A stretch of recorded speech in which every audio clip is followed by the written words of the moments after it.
Hello everyone. Today I will be presenting a topic of cerebral disorder.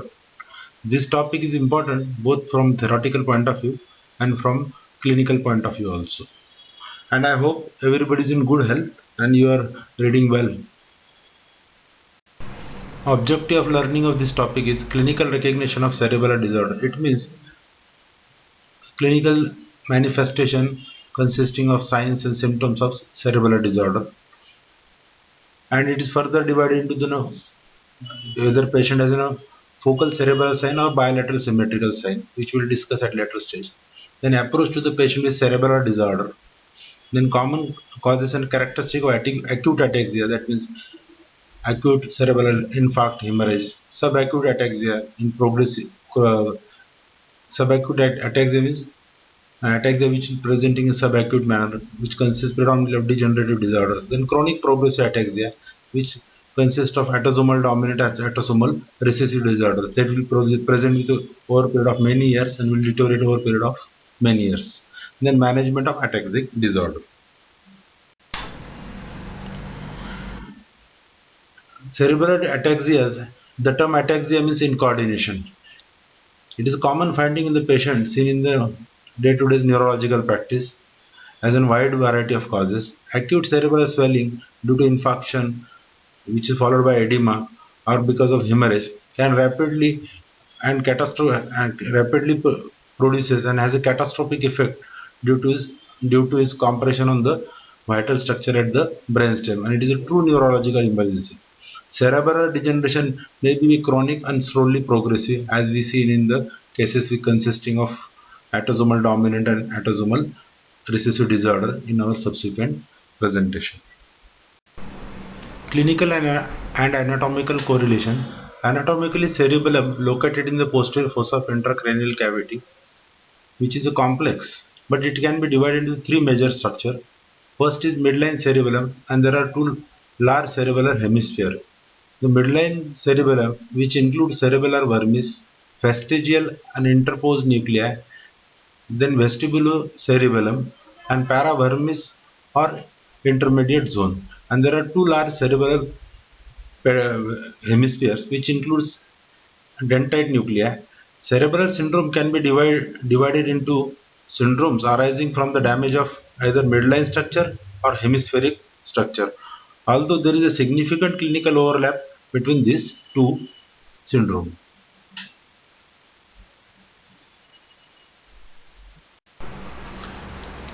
Clinical features of lesions of midline cerebellar structure.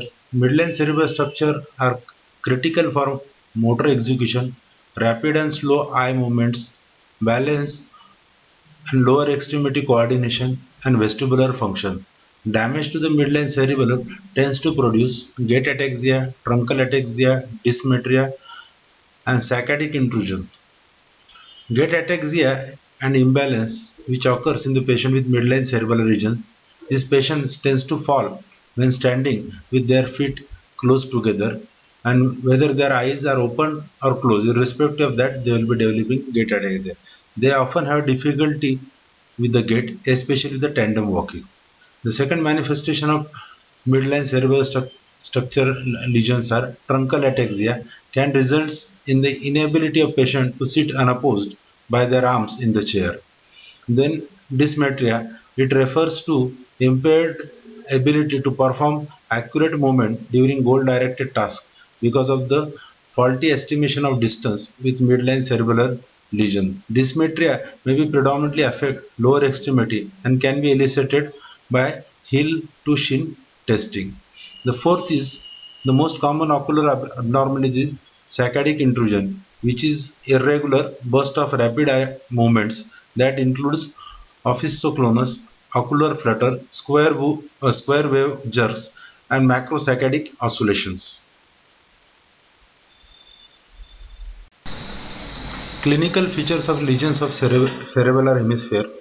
Cerebellar hemisphere are largely concerned with motor planning and coordination of complex tasks. Damage to the one of the hemisphere will lead to symptoms that are most notable in the ipsilateral limbs. They consist of dysmetria, limb ataxia, intention tremor, scanning fish, and ocular finding which are generally less prominent. Dysdiadokinesia, which is in coordination while performing a rapid alternating movements. Then dysmetria of hand and arms, which including pass pointing on the finger to nose testing. Dysmetria is also commonly seen in legs, leading to some degree of gait ataxia. The third finding in cerebral hemispheric lesion is limb ataxia, which usually seen clinically as a difficulty with coordinating tasks. Then fourth finding in cerebral hemispheric lesion is intention tremor, also called as the kinetic tremors, typically increases in severity as hand moves closer to target and as usually has a large amplitude.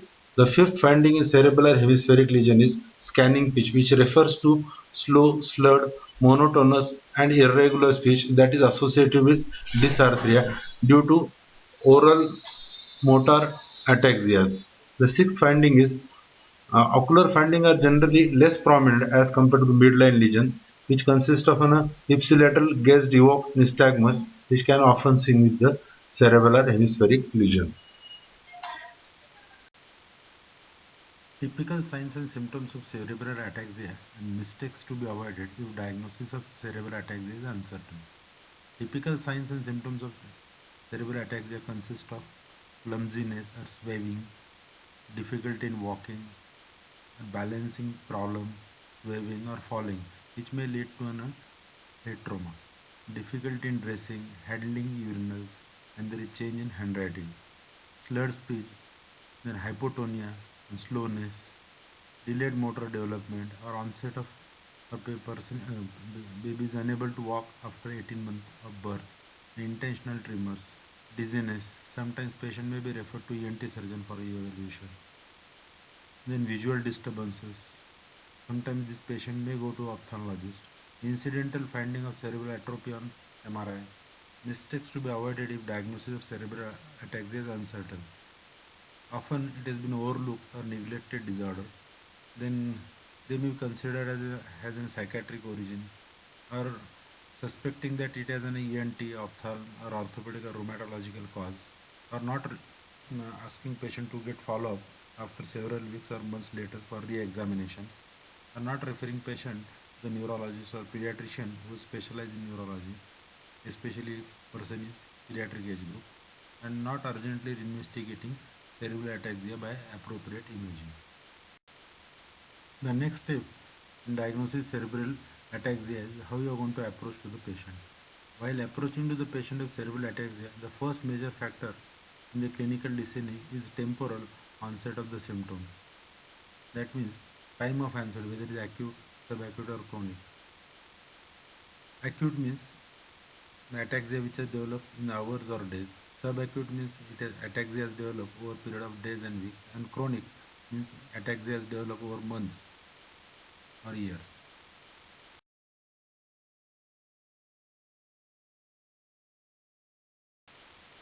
Etiology of cerebral ataxia are further divided into the symmetric and progressive signs, focal and ipsilateral cerebral signs. In symmetric and progressive signs, whether the ataxia is acute, subacute or chronic. In acute, if it is acute onset, then likely causes are intoxication because of alcohol, lithium, phenytoin or barbiturate.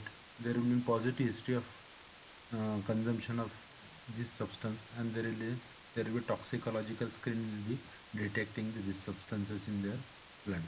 Then acute viral cerebralitis, where CSF will be supportive in acute viral infection, and post-infectious syndrome like in measles. Then in subacute, which develops over a period of days to weeks, intoxication because of mercury, solvent, gasoline, glue, then cytotoxic chemotherapeutic agents, then chemotherapeutic drugs, then alcohol related nutritional deficiencies such as B1, B12 deficiency and Lyme's disease. If ataxia symmetrical and progressive signs are there and it is taken duration of months to years, it will categorize as a chronic. It will be seen in paraneoplastic syndrome because this tumors tends to produce certain antibodies which will be damaging the cerebellum. then anti-gliadin antibody syndrome, hypothyroidism, most important cause, then inherited diseases, tabes dorsalis, as in tertiary syphilis, then phenytoin toxicity, and amiodarone use in long term. If the signs are focal and ipsilateral and it is acute onset, which takes hours to days, then causes are vascular, that is cerebellar infarct, hemorrhage, or subdural hematoma, infection such as cerebral abscess, which mass lesions can be detected on CT, MRI. There is history will support the lesion. If focal signs and ipsilateral cerebral signs are there and it is of takes days to week, will be categorized as subacute. Seen in neoplastic lesions such as cerebral glioma, metastatic tumor. Here MRI and CT scan will be positive. Demyelinating disease such as multiple sclerosis, which will be supported by history, CSF and MRI findings. Then AIDS-related multifocal leukoencephalopathy. There will be HIV test will be positive. CD4 count will be low, as in cases of with AIDS.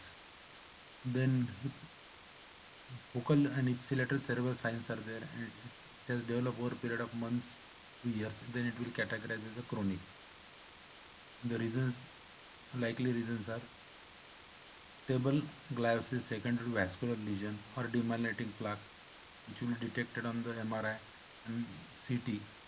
Then congenital lesions such as Arnold-Chiari malformation, Dandy-Walker malformation, which will be seen in the which will be detected on the CT and MRI, which in the brain, including the cervical spine.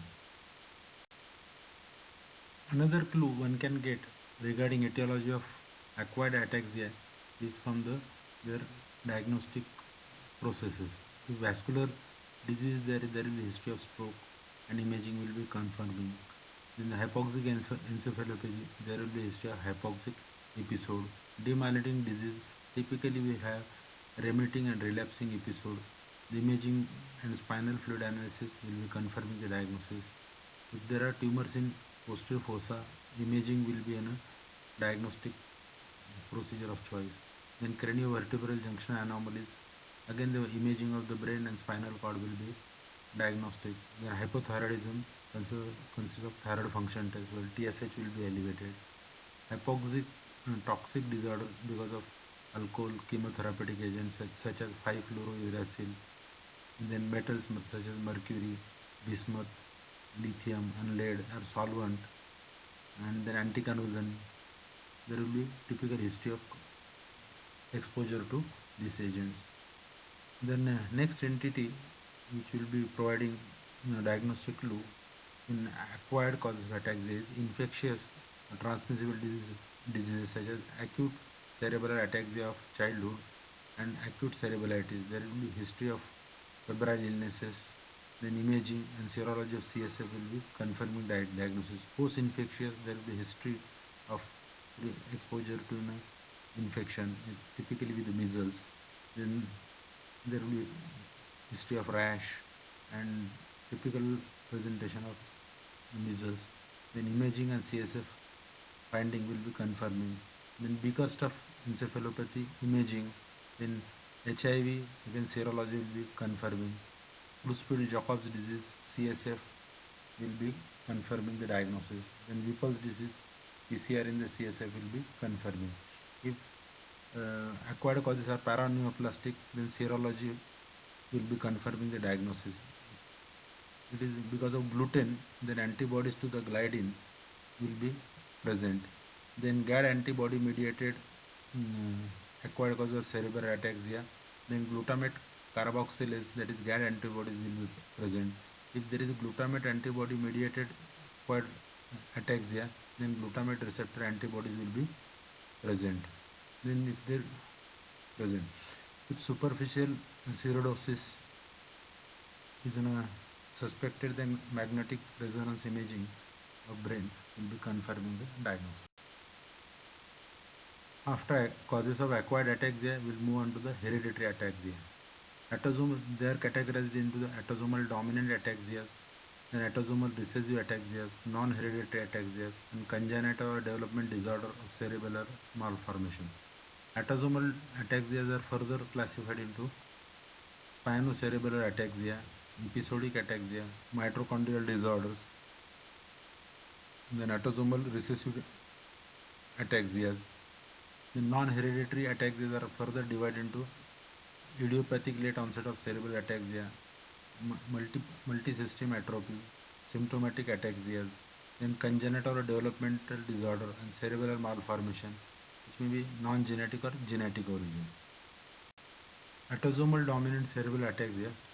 Most of the autosomal dominant cerebral ataxia are now labeled as an spinocerebellar ataxia. The most common abnormality found in spinocerebellar ataxia is abnormal cytosine adenosine guanine, that is CAG repeat.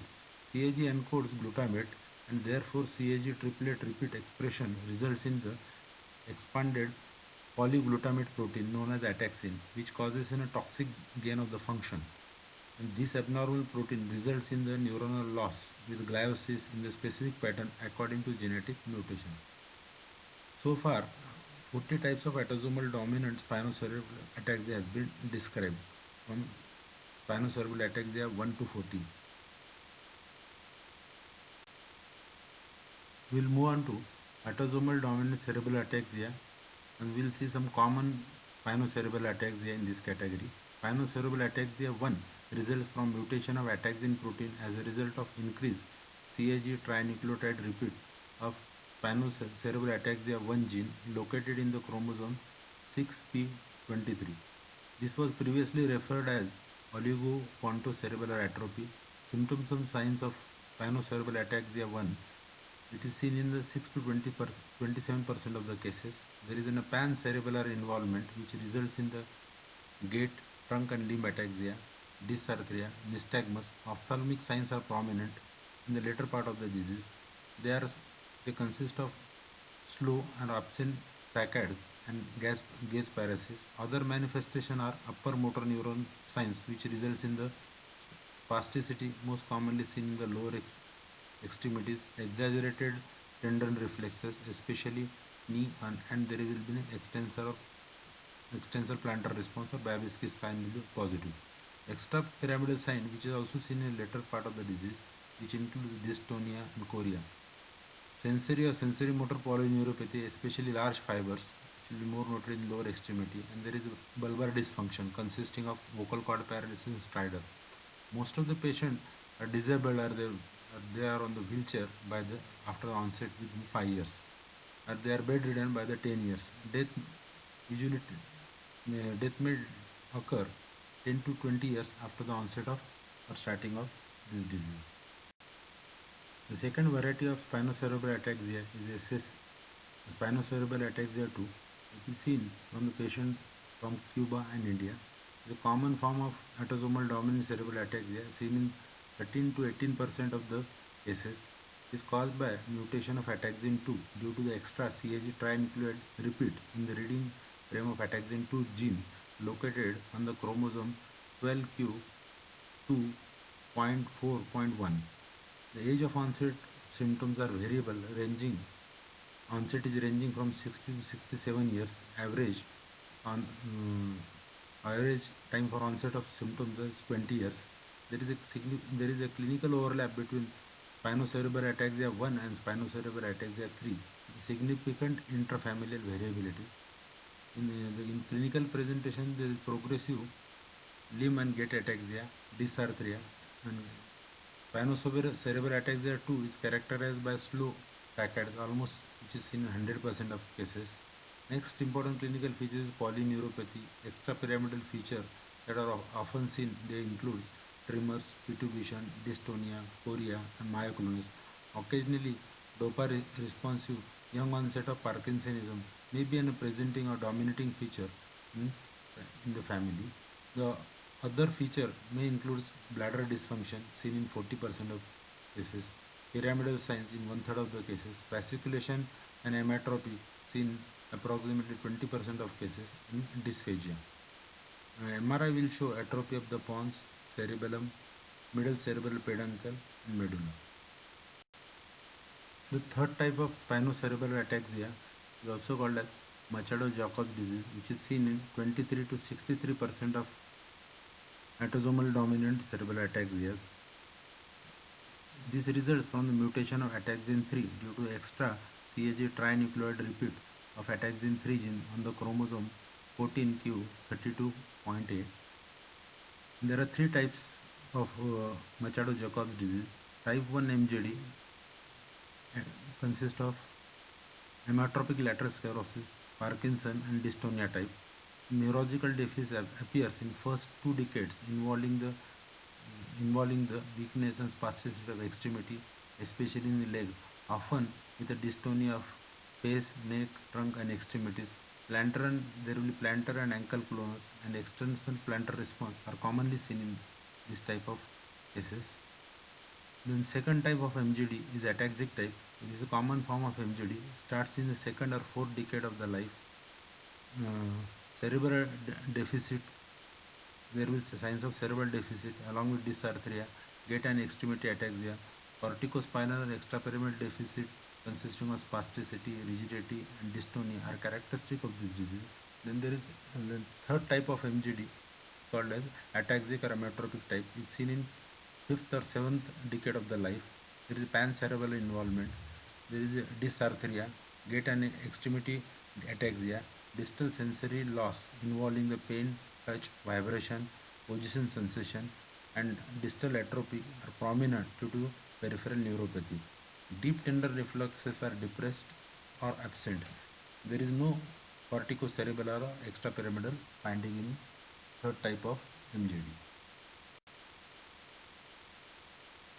Spinocerebellar ataxia 5, there is a mutation of beta 3 spectrin SPTBN2 gene on the chromosome 11q13. The disease is relatively pure cerebellar syndrome. Then in spinocerebellar ataxia 6, there is a CAG repeat expression in the gene 1471 cerebellar disorder from alpha 1 voltage dependent calcium channel at the chromosome 19p13, and this is also relatively pure cerebral ataxia. The next is spinocerebellar ataxia 7. There is expanded CAG repeat on the chromosome 3p 14.1 and p21.1.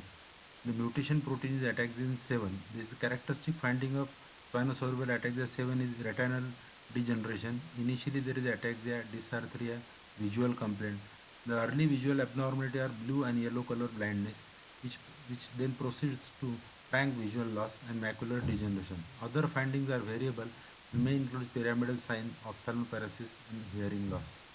The next important cerebral attack, spinocerebellar ataxia, is spinocerebellar ataxia 12, which is reported from India and Germany. There is expanded CAG repeat in the 5 untranslated region of gene protein phosphatase 2 regulatory subunit beta B on the chromosome 5q31 and q33. The mean age of onset of symptoms is in fourth decade, varies from 5 to 55 years, and is characterized by the tremors of the arm and gait ataxia and dysarthria. The next autosomal dominant cerebral ataxia after spinocerebellar ataxia, dentoroubropalladial luceal atrophy (DRPLA). It is commonly reported from the Japan. Genetic abnormality in this disease is mapped at the chromosome 12p 13.31. This DRPLA gene produces atrophin, which produces a toxic effect on the cerebellum.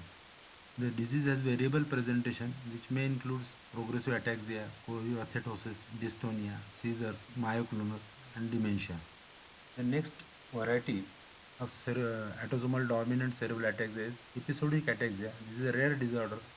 There are of 5 types. They are genetically determined ion channel disorder, also called as channelopathies, and are characterized by intermittent ataxia. After we have gone through autosomal dominant cerebral ataxia, we will go through autosomal recessive cerebral ataxia.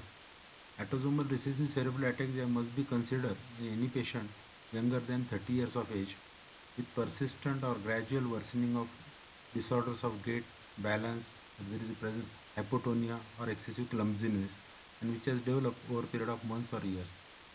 The clinically common autosomal recessive cerebral ataxia are Friedreich's ataxia, ataxia telangiectasia, and ataxia associated with metabolic disorder. They consist of ataxia with isolated vitamin E deficiency, cerebrotendinous xanthomatosis, A beta lipoproteinemia, and Ruxum disease.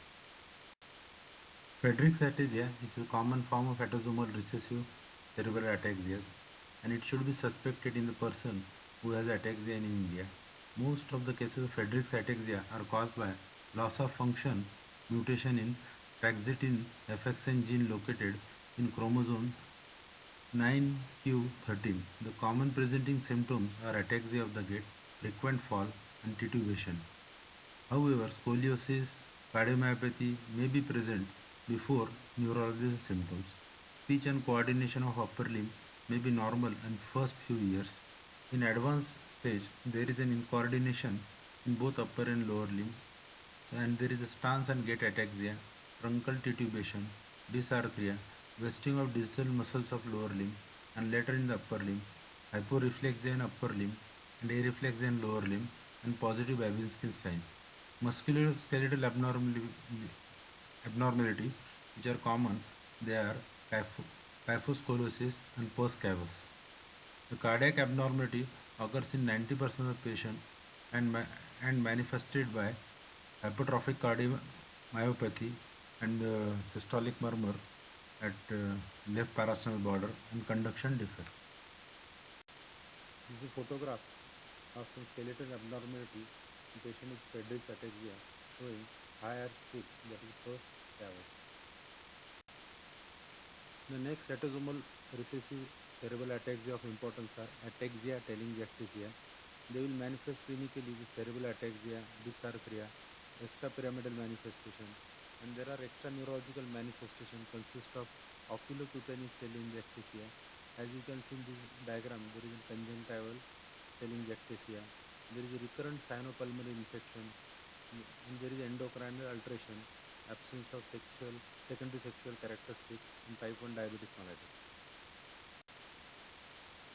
After we are going to autosomal recessive cerebral ataxia, we move on to ataxia associated with metabolic disorder.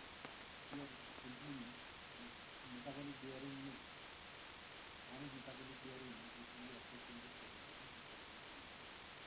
There are 5 diseases, important diseases. First is ataxia associated with vitamin E deficiency. Vitamin E deficiency is related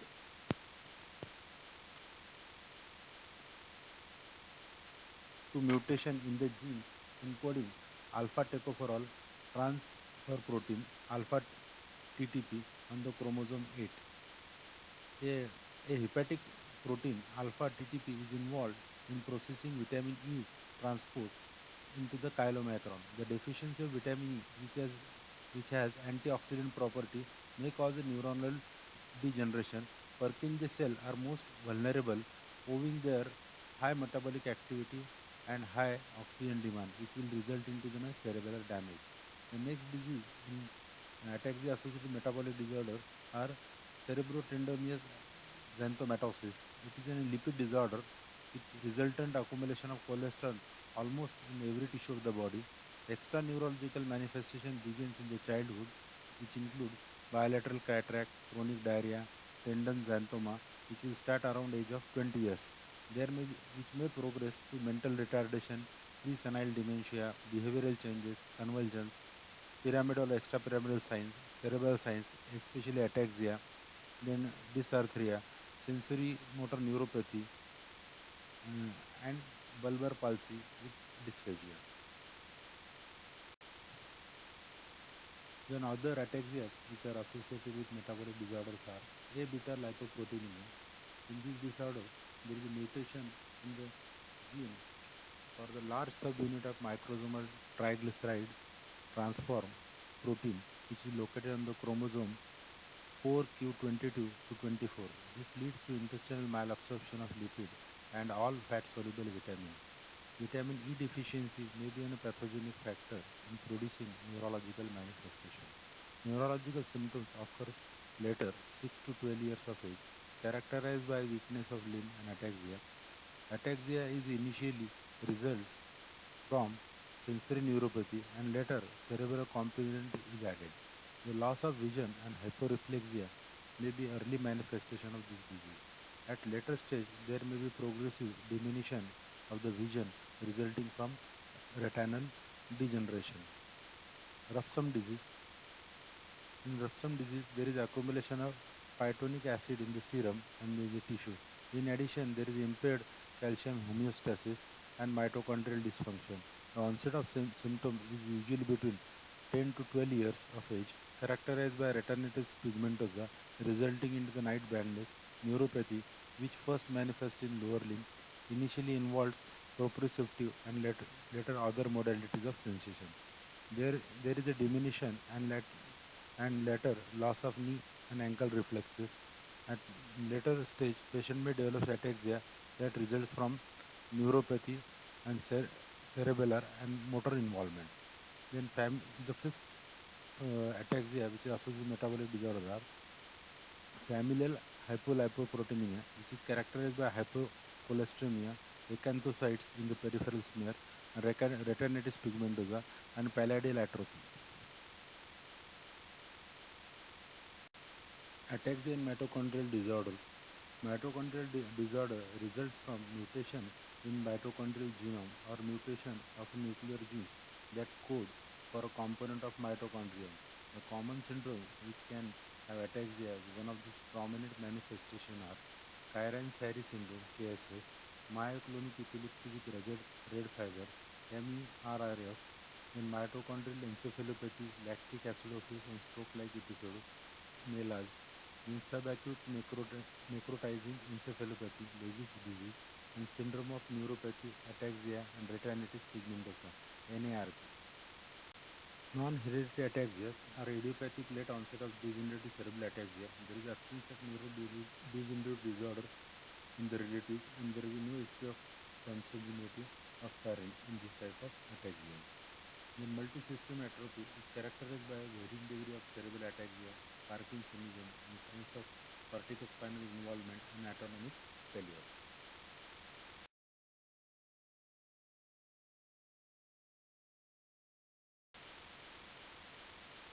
Cerebellar ataxia due to congenital malformation or congenital anomaly. This may be associated, this type of ataxia may be associated with bony, that is craniovertebral malformation or basilar invagination, impression, and atlantoaxial dislocation and vascular malformation, such as arteriovenous malformation, aneurysm of posterior cranial fossa.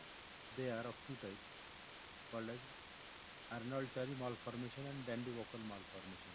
Arnold-Chiari malformation is of four types. Type 1, there is a protrusion of cerebral tonsil through foramina magnum into the posterior spinal canal.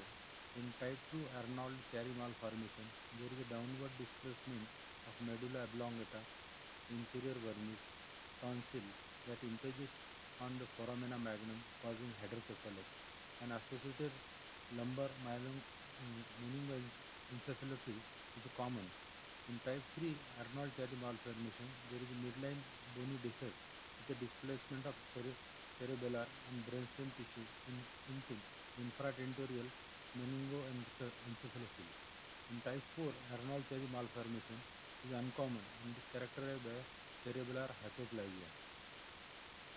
Dandy-Walker malformation is due to the developmental failure of midline portion of cerebellum and partial or complete agenesis of vermis. This results in the large posterior fossa cyst as a result of dilatation of posterior half of fourth ventricle. This cyst causes significant obstruction and hydrocephalus. This is a table showing non-cerebral neurological signs and symptoms that may help in differential diagnosis, or it will provide a clue towards the etiological cause of the diagnosis of cerebral ataxia. If there is a focal and lateral brainstem defect such as facial palsy or hemiparesis, then posterior circulation stroke, tumors, multiple sclerosis, vision loss from optic atrophy in multiple sclerosis, Friedreich's ataxia, then spinocerebral ataxia 7, and other diseases. Papilledema, headache, posterior fossa tumor, ataxia, intermittent ophthalmoplegia, posterior fossa circulation stroke, MS, in some form of spinocerebral ataxia, gait palsy, stroke, MS, then ptosis and ophthalmoplegia, stroke, MS, mitochondrial disease, slow saccades or ocular apraxia, spinocerebellar ataxia 2, 7, and MJD, then downbeat nystagmus, Arnold Chiari malformation, basilar invagination, then spasticity, upper motor neuron sign, stroke, MS, tumor, which is compressing the brain stem, then spinocerebellar ataxia 1, 3, 7, then basilar ganglion defect, many spinocerebellar ataxia like spinocerebellar ataxia 2, the NJD, spinocerebellar ataxia 1, 12, 17, then tremors, SCA 12, 15, 16, atomic failure ataxia from the multiple sclerosis, multi-system atrophy, then deafness, mitochondrial disease, epilepsy, ataxia associated with anticonvulsant, then myoclonus, mitochondrial disease, and other diseases, then palatal myoclonus, Alexander disease or spinocerebellar ataxia 20, polyneuropathy, Friedreich's ataxia, and other diseases.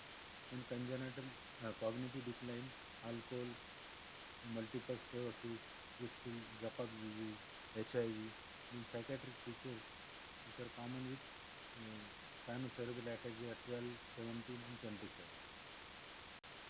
This table showing systemic and laboratory features that will helpful in differential diagnosis of ataxia. If there is a short stature in mitochondrial disease or early CNS insult or ataxia telangiectasia differential diagnosis. If there is a congenital telangiectasia, ataxia telangiectasia. If there is a cataract, then Merensky-Sobrun syndrome or cerebrospinous xanthomatosis will be likely possible diagnosis. Okay, if there is a cataplexy, Niemann-Pick disease, Wilson's disease, cervical lipoma, mitochondrial disease, abnormal EEG, echocardiography, Friedreich's ataxia, mitochondrial disease, organomegaly, then Niemann-Pick disease, then late onset of Tay-Sachs disease, then Gaucher's disease, and alcohol abuse. The hypogonadism and ataxia with hypogonadism, the Holmes ataxia. The systemic feature of myopathy and mitochondrial DNA mutations or coenzyme Q10 deficiency. Is diabetes in Friedreich's ataxia, fine food deformity, Friedreich's ataxia, then ataxia telangiectasia. If a person has got an increased skin pigmentation, then adenoleukodystrophy, then hematological malignancy, then ataxia telangiectasia, spinopulmonary repeated infection, ataxia telangiectasia, tendon xanthomas, then cerebrotendinous xanthomatosis may be possible diagnosis, high CK level mitochondrial disease, then high alpha fetoprotein disease, ataxia telangiectasia is likely possible origin of disease. Management of cerebral ataxia. Metabolic ataxia, symptomatic ataxia should be managed according to primary cause. There is no specific drug that has been scientifically documented to improve cerebral function. The mainstay of treatment for progressive cerebral ataxia is balance training and regular balance exercise so as to increase the performance of remaining functioning cerebellar neurons. The patient with marked spasticity may benefit from baclofen or other related agents which are primarily skeletal muscle relaxants. Episodic ataxia 1 and 2, carbonic anhydrase inhibitors such as sulfame and acetazolamide and antiepileptic drugs such as carbamazepine, phenytoin can be used for prevention of recurrent attacks. In ataxia, which has a predominantly extracerebral manifestation, example like spinocerebellar ataxia 3, which is also called as MJD, dopaminergic drugs can be used. Other drugs which have been reported to improve some symptoms in this type of ataxia with extrapyramidal manifestation are propranolol, amantadine, dipterenone, 5-hydroxytryptophan, topiramate, zolpidem, and coenzyme Q10.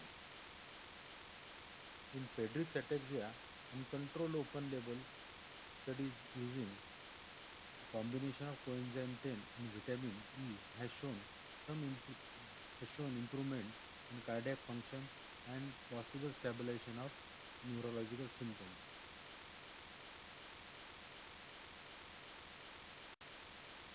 This completes my presentation on cerebral disorder. Thank you.